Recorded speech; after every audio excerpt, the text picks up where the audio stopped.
Hi, Peter. Thank you for coming into the No interview. problem.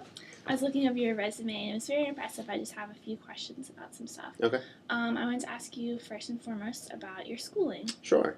Well, I went to George Mason University for my undergrad, got a degree in business, and then went back to George Mason for my graduate school and finished in 2011 with a law degree. Okay. What made you want to be a lawyer? My father's a lawyer, and he used to take me into his office. I obviously never went to the courtroom with him, but took me into his office, showed me all the stuff that he was doing, and right off the bat, I was interested. Took a couple pre-law courses at Mason to see, if this could be like a real opportunity for me. Thought it was really interesting and decided to pursue a law degree. Okay. And how would you bring that into the environmental world?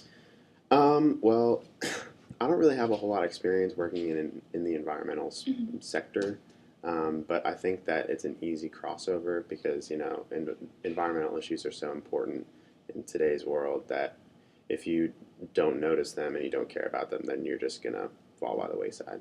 Yeah. So I think using my expertise in law and applying it to something as important as the environment, it's a no-brainer for me. So what kind of experience do you have? With the environment? Or just in general? In general, okay. I did an internship at a small law firm in D.C. We focused mostly on consumer issues. And I think small consumer issues and environmental issues are similar because it's sort of a smaller clientele. There are a strong number of people who care about the environment, but it's not massive. And it's the same way with consumer issues. So giving that one-on-one attention to people who really care about the environment is something that I have a lot of experience with. I did another internship that was not a law internship.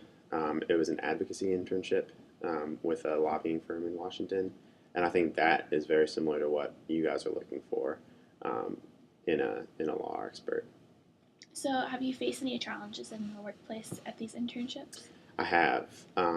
My first internship was with a man who didn't really believe in internships.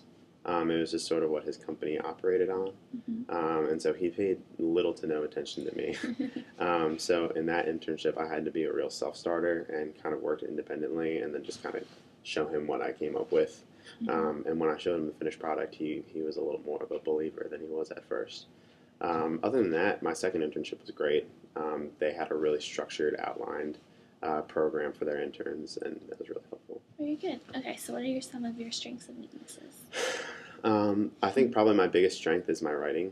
I'm an excellent writer, and that translates into my communication skills. So my good writing leads to my good speaking. I'm comfortable speaking in public, comfortable thinking on my feet in public.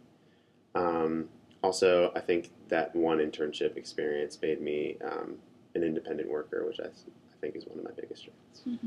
Any weaknesses? I pay a lot of attention to detail. So sometimes, work that could get done quickly takes a little bit more time because I really want to make sure it's perfect and up to my standards. Okay, and where do you see yourself in 10 years? In 10 years, fully employed